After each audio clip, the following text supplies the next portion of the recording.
अभी recently we saw a lot of PSUs doing well, public companies doing tremendously well. In fact, Modi ने एक statement भी दिया था इसके बारे में, काफी मीम बने थे and stocks actually में अच्छा परफॉर्म भी किए थे. दो क्वेश्चंस है उसके रिलेटेड. वन इज आपको कैसे पता चलता है कि ये इंडस्ट्री पीक आउट हो गई है, शायद अब इसका टाइम आ गया दैट द नेक्स्ट 2-3 years ये कूल डाउन करेगी. एंड सेकंड इज कब इसको हम बॉटम पे पकड़ सकते हैं या फिर कब हम समझ सकते हैं कि अब यहाँ से ये थोड़ा सा चलना स्टार्ट करेगी. So, peaking out is a slightly difficult concept, but maybe you can check penetration levels, you can check market cap कितना हो गया है कंपनीज का. जैसे मैं HDFC बैंक का एग्जांपल दे रहा था, पूरा इंडस्ट्री ऑब्वियसली पिक आउट नहीं किया है, बट कई बार ये relative market caps are helpful. जैसे फॉर एग्जांपल इंडिया का लार्जेस्ट इंफ्रास्ट्रक्चर कंपनी कौन सा है? Cement wise infrastructure, construction and infrastructure. Adani. Market cap के बेसिस पे या GMR? So GMR is only airports. Okay. Adani does a bunch of things, but if there is a big bridge that L&T. So if there is a big bridge you have to build, the first company that whose name will come to your mind will be L&T. ठीक है? Adani is a conglomerate, so let's keep Adani out for a minute. L&T के बाद दूसरे company जो है सबसे बड़ा, उसका क्या मार्केट कैप है? 50-60 हजार. So I think depending on whether you go into engineering or construction or road construction, you'll have companies. तो road construction में शायद IRB इंफ्रा आ जाएगा. तो IRB इंफ्रा 25-30 हजार करोड़ के आसपास होगा. GMR एयरपोर्ट्स में आ जाएगा, तो GMR would be about 40,000 crore, somewhere about that. I don't remember the exact number. L&T का वैल्यूएशन 5 लाख करोड़ के आसपास है. उस 5 लाख में से रफली 40% उसके IT सब्सिडरीज से आता है. तो आपको इंडिया का largest infrastructure business 3 lakh crore पे मिल रहा है. इसके बाद आप बाकी सारे इंफ्रा फर्म्स को अगर ऐड कर देंगे तो उनका मार्केट कैप 3 लाख करोड़ के आसपास नहीं होगा. एंड ये तब है जब BSE इंफ्रास्ट्रक्चर इंडेक्स पिछले 6 महीने में, पिछले 1 साल में 50% ऊपर जा चुका है. तो अगर आप ये सेम एनालिसिस 2022 में कर रहे थे तो आपको बेसिकली 10-15 हजार करोड़ से ऊपर कोई infrastructure company market cap wise मिल नहीं रही थी.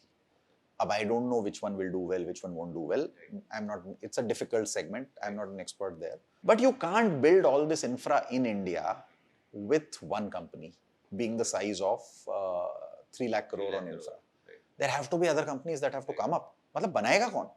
सब कुछ इंपोर्ट तो नहीं होगा. हमें बनाना पड़ेगा ये. तो आप रोड कंस्ट्रक्शन में जाएंगे तो IRB आएगा, फिर 1-2 कंपनीज और आएंगे, उसके बाद सब 10,000 करोड़ के नीचे हैं. This is after doubling. A lot of them have doubled in the last 12 months or so. So some companies will have to become big. That's an example. कई बार आप ये देख सकते हैं कि इन इंडस्ट्रीज का relative size market cap wise कितना है. जैसे एक पॉइंट था जब पूरे फार्मा सेगमेंट का मार्केट कैप जो है आपके लार्जेस्ट बैंक के मार्केट कैप के बराबर था या कम था उससे, right? So you will say that that can't be correct. I mean, there has to be some correction. Fundamentally it's an important sector, वो ग्रो करेगा. तो ये कई बार रिलेटिव मेजर्स आपको हेल्पफुल होते हैं. Penetration levels are helpful sometimes. जैसे टू व्हीलर्स है, तो टू व्हीलर्स इंडिया में penetration level will be probably about 100 two wheelers पर 1000 पॉपुलेशन. ठीक है. अब चाइना में ये नंबर 130-140 पे पीक आउट कर गया है. उससे ज्यादा होता नहीं है. मतलब बेसिकली तो इंडिया में भी आप देखेंगे तो टेक्निकली जिसको टू व्हीलर लेना था, जो ले सकता था at this point of time with the money, has taken it broadly. There are some unpenetrated segments, but it is not as unpenetrated, let's say, as airlines or laptops or some of those things. So to that extent, अब upgrade demand है.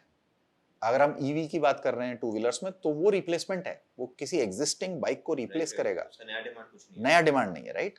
So then that gives you a sense कि it's not a super high growth segment, right? अब हम 2018 में हमने 2 lakh two wheeler बेचे थे. उसके बाद बहुत सारे इश्यूज हुए. BS भारत स्टेज वाला इशू हुआ. There was this combined insurance वाला बात आया था कि 3 साल 5 साल का इंश्योरेंस आपको एक साथ लेना है, जिसकी वजह से प्राइस ऊपर चला गया. फिर कोरोना आ गया. Because of this the industry went down. अभी last year I think we sold 1.5 crore vehicles. Maybe sometime we'll sell 2 crore vehicles again. तो वो ग्रोथ बहुत अच्छा दिखेगा. फिर हो सकता है हम 2.5 करोड़ बेचें तो वो ग्रोथ और अच्छा दिखेगा हमें, right? But we have to understand that beyond the point it's not a very secular long term growth story, क्योंकि ये सेगमेंट रीजनेबली पेनिट्रेटेड है. अब इसमें जो डिमांड है वो रिप्लेसमेंट डिमांड है, या जो सेगमेंट ग्रो कर रहा है 18 ईयर्स से ऊपर हो रहे हैं जिनको वो व्हीकल खरीदना, उतना डिमांड है. तो ऐसा नहीं है डिमांड नहीं है. Luckily in India we exist and look at a country where there is a lot of demand in a lot of segments, but some sectors you can get a sense कि अच्छा इस पे अब मतलब growth has to slow down at some point because this is large now, right? It is not a very small industry in that context. India में बहुत सारे लोगों को इन्वेस्ट और ट्रेड करके पैसा तो बनाना है, but a lot of them don't know the right way. इसी वजह से they rely on tips and advices from the wrong people. और इसी सिचुएशन को इम्प्रूव करने के लिए हमने upsearch.club एज अ प्लेटफॉर्म बनाया है, जहाँ पे हमारे पास 50 से भी ज़्यादा कोर्सेज है फ्रॉम इंडस्ट्री एक्सपर्ट्स जिनके पास सालों का एक्सपीरियंस है. एज यू कैन सी, हमारे सारे कोर्सेज काफ़ी अफोर्डेबल रेंजेस में हैं. फॉर एग्जाम्पल, ज्योति बुद्धिया का ऑप्शन ट्रेडिंग कोर्स हमारे पास सिर्फ ₹399 में अवेलेबल है. इसमें हमारे पास 6 घंटे का कंटेंट है और मैम ने वो सारी चीजें कवर की है which are necessary for you to become an option trader. अगर आप देखोगे तो from a beginner level to an advance level, trading और इन्वेस्टिंग के रिलेटेड हमारे पास बहुत सारे कोर्सेज अवेलेबल हैं. इसी को और अफोर्डेबल बनाने के लिए हमने इन सभी कोर्सेज को हमारे सब्सक्रिप्शन मॉडल में भी इंक्लूड किया है. आप ये सभी कोर्सेज को सिर्फ 2,999 रुपीज में एक्सेस कर सकते हो. तो आज ही आप हमारी वेबसाइट चेकआउट कीजिए और अपनी ट्रेडिंग और इन्वेस्टिंग जर्नी को सही तरीके से शुरू कीजिए. आप लार्ज आईटी कंपनीज देख लीजिए, राइट? मतलब 2%, 3%, 4% पे कांस्टेंट करेंसी रेवेन्यू ग्रोथ है. Now if you have become that size in terms of revenue, 1.5 lakh crore का रेवेन्यू है, तो वो ग्रोथ स्लो डाउन करेगा. जबकि मिड कैप कंपनीज के लिए वही नंबर 15,000 करोड़, 20,000 करोड़ के रेवेन्यू पे आप ज्यादा तेज ग्रो कर सकते हैं, right? So I think that is a factor of size and scale. As companies become larger, growth will slow down. So sometimes this comparison of size की कंपनी कितना बढ़ चुका है, market cap कितना हो गया है, sales कितना हो गया है, gives you a sense of topping out. Of topping out or Right. not. And how do you catch it at bottom? मतलब हमको पता चलेगा कि अभी यहाँ से शायद रिवर्स कर जाए. अच्छा, bottom catch करना is it's honestly top catch करना है, bottom कैच करना पॉसिबल होता नहीं है. जनरली आप गलत जगह या तो जल्दी निकल जाते हैं बाहर या लेट तक पकड़े रहते हैं. That timing is impossible. Bottom catch करना is even more difficult. Some sense of industries again helps. Industry analysis आपको ये बता देगा कि क्या कोई सेक्टर buy and hold है या नहीं है. जैसे commodity companies generally buy and hold नहीं होते. They are cyclical, right? So cycle turn करेगा at some point. तो आप उसको cycle bottom पे पकड़ने की कोशिश करेंगे और cycle top पे निकलने की कोशिश करेंगे. ऐसा जरूरी नहीं ऐसा हो, पर अगर आप लेके बैठे रहे तो वापस cycle bottom पे चला जाएगा. Right? So it is not a story that you buy the stock and forget about it. That segment doesn't have that. Consumer stories can be that segment, right? Sometimes आपको indication बाहर से मिलने लग जाता है growth के around, right? So bottoming out is a slightly difficult play because you have to take a little bit of a leap of faith and say कि I might be a little bit early into this, but I think ये turn around करेगा. जैसे आप PSU banks के बारे में अगर देखेंगे, मैं जैसे आपसे बता रहा था, शेयर कर रहा था कि You had some signals around 2018 कि अब NPA cycle peak out कर गया है. Mostly news was not getting worse from there. खराब न्यूज आ रहा था पर बिगड़ नहीं रहा था. जितना खराब आ रहा था आ चुका था. Now remember, it's easy in hindsight for me to say this, right? And अगर आप न्यूज वर्सनिंग और खराब होने का वो कर रहे थे तो आप 2 साल जल्दी होते उसमें, right? Sometimes you just get lucky that a corona kind of event happens and you're finding a sector right at the bottom and you pick it up there.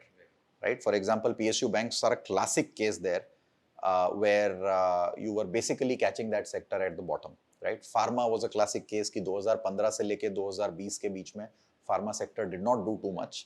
उसका relative share in the market कम होता चला जा रहा था. Market caps had not gone anywhere. Now you have a pandemic. You have stocks that have not done well for a while, and you suddenly have a pharma sector that is doing well. So sometimes these externalities help as well. But generally, catching the bottom is a little bit tricky. You just have to be sort of sure about the trajectory कि कैसे grow कर रही है company. And generally, catching at the bottom is a function of valuation as well. कि आप देख रहे हैं कि अच्छा valuation कहाँ से कहाँ किस order में play कर रहा है. P/E ratio ऊपर गया, नीचे गया, क्या हुआ.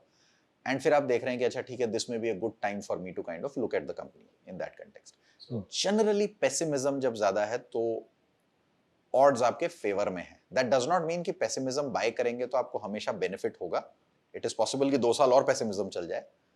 पर अगर pessimism है तो आपको एक ingredient तो मिल रहा है कि valuation जो है बहुत obscene levels पे high नहीं.